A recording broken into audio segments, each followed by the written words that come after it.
Assalamualaikum warahmatullahi wabarakatuh. Sebenarnya perkenalkan nama saya Muhammad Naufal Ramadhani. Di sini saya akan mempresentasikan laporan evaluasi risiko dan etika untuk skenario A. Jadi kasus ini terjadi pada sebuah proyek vintage yang akan rilis dalam waktu 3 hari.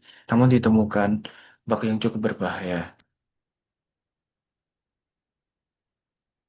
Kemudian untuk konteks masalah, jadi kondisi waktu itu cukup menegangkan.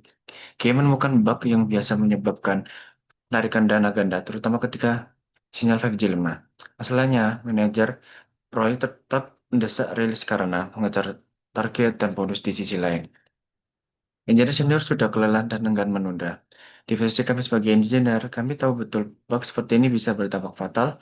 Jadi kami berada di tengah dilema ya, untuk ikut rilis atau mengambil langkah yang lebih aman.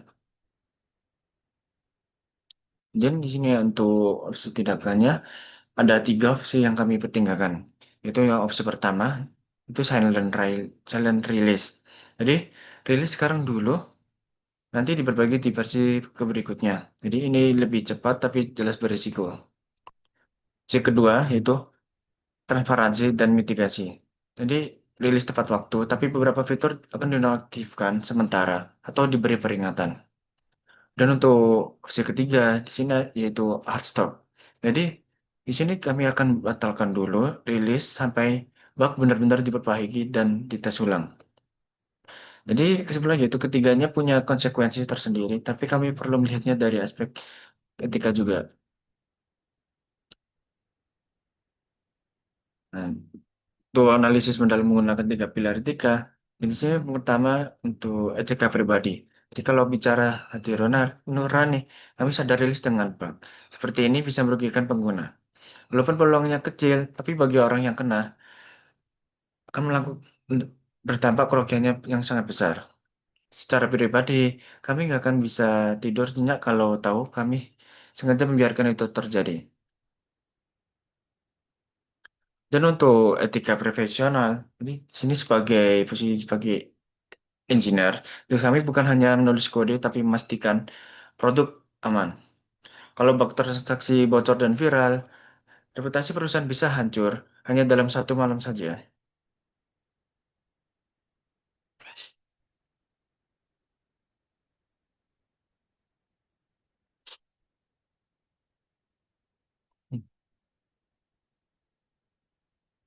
Jadi dalam analisis mendalam menggunakan 3 pilar ini. Jadi untuk pilar ketiga yaitu analisis mendalam menggunakan ini. Di analisisnya di sini mengacu pada kode etik standar, prioritas utama engineer adalah keselamatan kesejahteraan publik. Jadi dalam konteks perangkat lunak, medis, atau HAM adalah cedera fisik. Dalam konteks vintage, HAM adalah kerugian finansial. Rilis produk yang diketahui memiliki catat yang merugikan finansial, ini adalah pelanggaran kode etik yang sangat berat. Dan argumen yaitu sebaiknya nanti tidak perlu untuk sistem kritis yang menangani uang real time. Kesimpulan saya ini, opsi rilis tanpa perbaikan adalah malpraktik engineering.